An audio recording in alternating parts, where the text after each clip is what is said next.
Well, now this is the engine behind the power, whereby the philanthropic sector has faced unprecedented challenges due to the COVID-19 pandemic, triggering changes in the delivery of services, as well as a massive shift and a shake-up of philanthropy. Now, our guest in studio tonight is Newton Oganda, who is a philanthropist as well as the founder of God Will Provide. Now, Newton, welcome to our studios here. Now, tell us, who is Newton before we dive further into this conversation?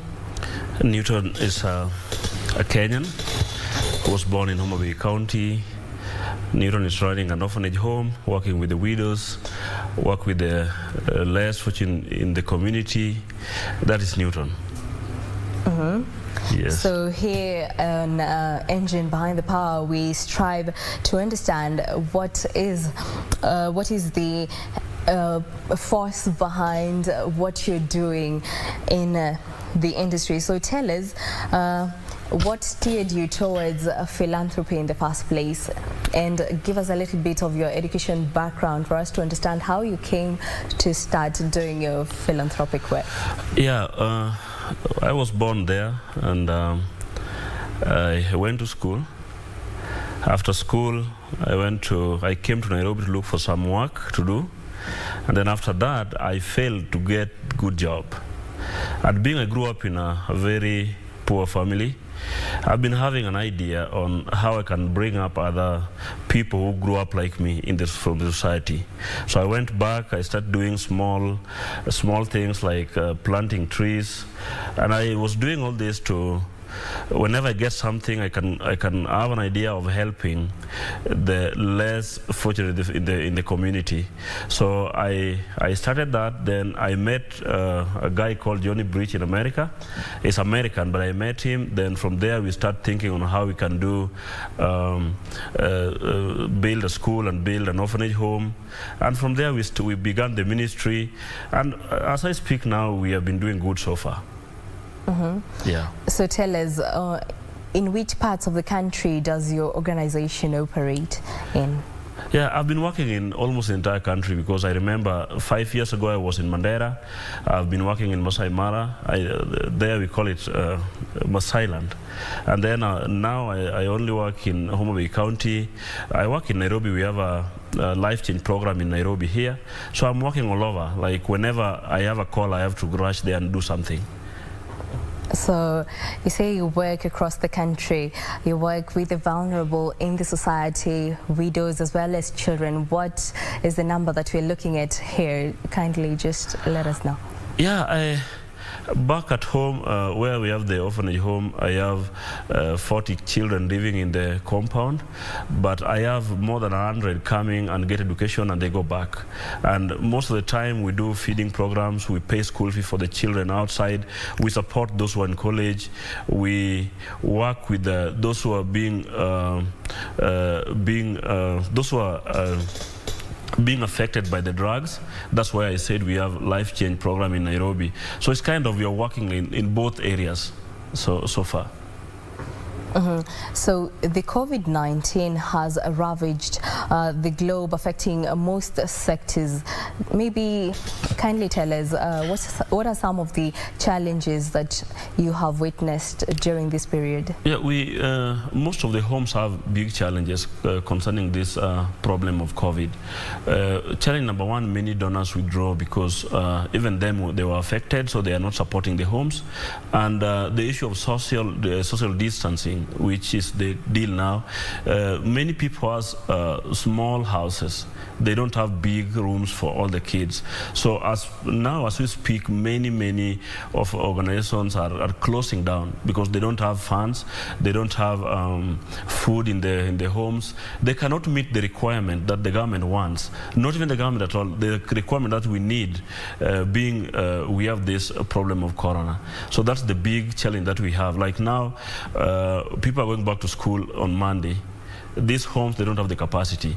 Our problem is that we don't know where we are going to take other children. We don't know how we are going to send them to different schools because we are not meeting. Many orphanages are not meeting the the qualities that being needed for these homes. I imagine it has been such a difficult time during the past few months since the coronavirus struck. So tell us, how have you been able to survive so far with the work that you're doing? I may say God has been faithful. As my name is God Will Provide, the name of my organization. God has been faithful to us. He has been giving us all the ways, and we have been supporting. But it is difficult. It's not like how we started. Previous years it has been so good because people have been supporting. We have been getting resources from the other side of the country. We have been working, but this time it has been so difficult. Even to pay the workers has been so difficult to us. But I thank God, like my organization, so far we have been trying, and we succeeded because we had some food from our garden. And I still have some people really supported me during this time. And I remember during March, April, May, I got some support some aid from America, and I support the wider region. Because I wanted to reach out to people, because that is what I'm doing. So I reached many people, but it was so difficult. It was so difficult to other homes, and even to me. I met with a lot of challenges. Even if you go to this issue of the girl child, this is the time that many orphans got pregnant. Most of them are affected by people who are HIV positive, and the number is rising so bad. We have many cases that you find a 14-year girl is pregnant. So my organization during this period, we tried to teach, and we tried to facilitate such programs to enable them to understand what they should be doing during the kind of life that we are living now. Yeah. So what other measures have you put in place to protect the children that are under your wing? I already did a lot of structure on how I'm going to manage it, for example, from Monday, when the school will be opened. I put the structure, I put the desk, I put everything that the government want. And as I said before, it was difficult. I tried to reach out many people who has been helping us to continue helping us. I talk with them. I ask all the areas that whenever we want to support, not only my organization, but even other organizations, if you can reach out, you are ready. You are free to reach out and support, because all these children belong to Kenyans. They're our own children. So whoever want to support, I am here just to advise and to tell people that reach out these children. They are our future leaders tomorrow. Well, we ran a story earlier on where the government was challenged to find a solution to the challenge of rising numbers of street families since the pandemic ravaged the globe. What measures do you think can be undertaken so as to address the situation of increasing numbers of street families? I think the government should act on building facility for these children, because the government has the money. I'm not afraid to say that. The country of Kenya has the money to build a facility for these children, and the only solution that we can come up to reduce the number is to open up a structure on building many companies in Kenya, so that we can take these mothers and these fathers to get something to do, and then from there they will never have anybody in the street. But I know it is difficult, but if the government work out something, we can actually formalize and improve some. Like, for example, I said I have Life Change Center in Nairobi. The people who are there were really bad. So most of them I got from the street. And they're really changing. If you go there now, you can't believe they're the people that I got from the street. They're working. My institution is training on carpentry, welding, and agriculture. If you go there today, it's amazing. You can see that we can do something. If the government wake up and do something out of these kids, in the future we can have many people. Because I know these people can be talented and they can do some great work. Okay, so now moving on, a high number of charitable homes rely on external donor funding and well-wishers at the same time. Maybe this, due to the pandemic, this has proven that it is not sustainable. Maybe what measures can the charitable homes put in place so that to address the situation moving forward? Yes, I can give example with my own organization. My organization, we are trying to do our own farming. We are trying to do, like, we are doing a lot of carpentry work. We are trying to sustain our home. We have cows that we can sell. We are selling milk, and we are feeding our children through this. So at times we don't rely so much on the donor funding, because the way things are going, I'm here to tell you that we need to make something work in these homes, because if you only depend on the donor funding, we are going to end nowhere. Because remember, March, April, most of donors close their offices because of COVID. And the number of the children who have been sent back home are very many. And my question, like for example, my children, some must know they are total orphan, they have no parents, they have nobody. Some I got from the street. Where can I take them if I don't have the donor funding?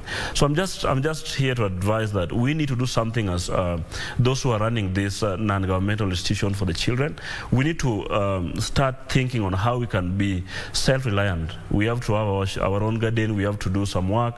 We have to do business to maintain these homes, because it is non-governmental organization, it's non-profit.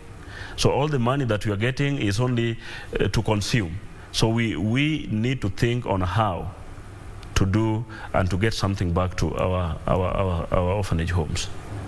Well, other than charitable homes, you spoke about you support widows at the same time. Maybe you tell us a little bit about that.